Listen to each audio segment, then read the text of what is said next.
మనకి గ్రామ దేవతలు ఎంతోమంది ఉన్నారు. ప్రతి గ్రామానికి కూడా ఒక గ్రామ దేవత ఉంటుందని, ఆవిడని పొలిమేర శక్తి అని పిలుస్తారని చాలామంది అంటూ ఉంటారు.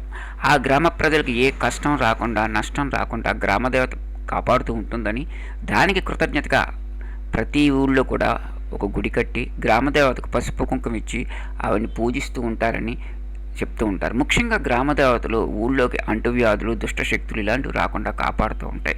అలాంటి గ్రామ దేవతకి ప్రతి సంవత్సరం ఒక రోజున పండుగ చేస్తారు. తర్వాత పసుపు కుంకుమ ఇస్తుంటారు.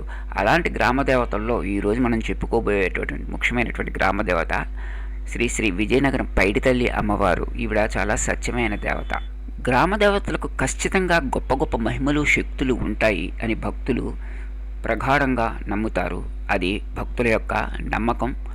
నిజం కూడా. హిందూ సాంప్రదాయంలో గ్రామ దేవతలు గ్రామాలను రక్షించే శక్తులుగా ఉంటారు. అంతేకాకుండా వాళ్ళు ఆది పరాశక్తికి స్వరూపంగా కూడా పూజించబడుతూ ఉంటారు. గ్రామ దేవతల్లో శక్తికి సంబంధించినటువంటి కొన్ని ముఖ్యమైనటువంటి అంశాలను ఇప్పుడైతే మనం చెప్పుకుందాం. గ్రామ దేవతలు ఊరి పొలిమేరల్లో ఉండి గ్రామంలోకి దుష్టశక్తులు, అరిష్టాలు, ఇంకా వ్యాధులు అంటే అంటువ్యాధులు లాంటివి రాకుండా ఆ గ్రామంలో ఉన్నటువంటి ప్రజల్ని కాపాడుతారు అని ప్రజలు నమ్ముతూ ఉంటారు. వర్షాలు కురవాలన్నా, పంటలు పండాలన్నా గ్రామదేవతల అనుగ్రహం ఉండాలని గ్రామీణులు భావిస్తారు. కలరా, ప్లేగు వంటి అంటువ్యాధులు సోకినప్పుడు అమ్మవారి శాంతి కోసం జాతరలు కూడా నిర్వహిస్తూ ఉంటారు. భక్తులు తమ కోరికలను నెరవేర్చుకోవడానికి మొక్కుబళ్ళు మొక్కుకుంటే ఆ తల్లి తప్పకుండా తీరుస్తుందని అనేక మంది అనేక అనుభవపూర్వకంగా చెబుతూ ఉంటారు. ఇలా చాలా సినిమాలు కూడా వచ్చాయి. గ్రామ దేవతలు సామాన్యంగా ప్రజలకు అత్యంత దగ్గరగా ఉండే దైవాలు. శాస్త్రోక్తమైన పూజల కంటే భక్తితో సమర్పించే నైవేద్యాలకు అంటే కుంభం, బోనం ఇలాంటివి వాటికి తొందరగా గ్రామ దేవతలు ప్రసన్నమవుతారు అని కూడా చెప్తూ ఉంటారు. మన తెలుగు రాష్ట్రాల్లో పోలేరమ్మ, గంగమ్మ, మారెమ్మ, అంకాలమ్మ వంటి దేవతలకి జాతరలు ప్రజలు వాళ్ళ శక్తికి మించి చేస్తారు. అలాగే ఆ దేవతలు కూడా వాళ్ళందరి తరపున వాళ్ళ శక్తిని చూపించుకుంటూ ఉంటాయి. ముఖ్యంగా సమీపంలోని దేవాలయ వివరాలు చూడండి, మీకు అన్ని విషయాలు తెలుస్తూ ఉంటాయి.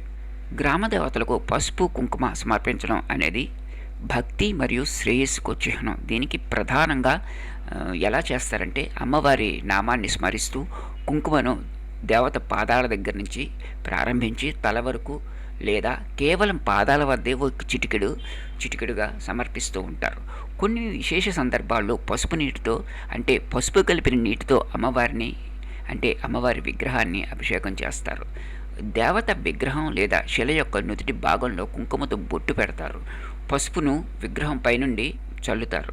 బోనాలు లేదా జాతరల సమయంలో కొత్త కొండలు పసుపు, కుంకుమ అద్దిన వేప ఆకులతో అలంకరించి అమ్మవారికి సమర్పిస్తారు.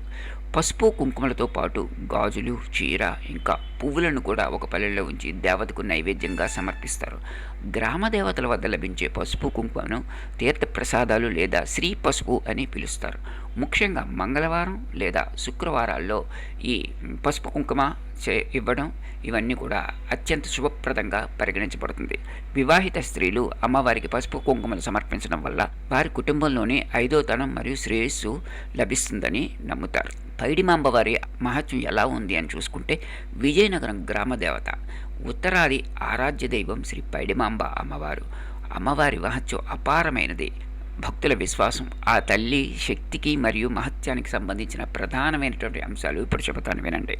క్రీస్తు శకం 18వ శతాబ్దంలో బొబ్బిలి యుద్ధం జరిగిన తర్వాత విజయనగర రాజవంశీకురాలైనటువంటి పైడిమాంబ తన సోదరుడు విజయరామరాజు మరణ వార్త విని తట్టుకోలేక పెద్ద చెరువులో కలిసిపోయారు.